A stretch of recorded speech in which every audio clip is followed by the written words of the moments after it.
এখনো শিওর দেওয়া যাচ্ছে না কুড়িকায়ের মেলা হবে কিনা।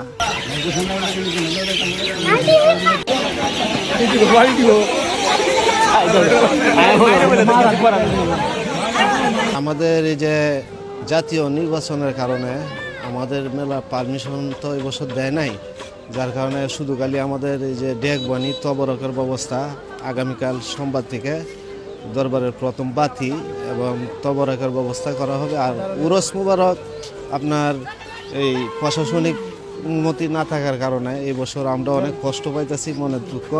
হ্যাঁ, আপনারা সবাই ইনশাল্লাহ আল্লাহ বাঁচায় রাখে আগামীতে আসবেন, দাওয়াত রইল। আমরা অনেক কষ্ট পাইতেছি, আর জানি আপনাদের মনে কষ্ট। সবাই এত বড় একটা উরস হযরত বাবা শাহ শামসুদ্দিন আউলিয়া সুলতানুল বুখারী রহমাতুল্লাহ আলাইহির উরসের লক্ষ লক্ষ মানুষ হয়। আমরা সবাই এই জন্য দুঃখিত। তো এই বছর কি আর মেলা হইতেছে না আমাদের? না, এই বছর উরসের কোনো পারমিশন নেই, হচ্ছে না। আচ্ছা আচ্ছা।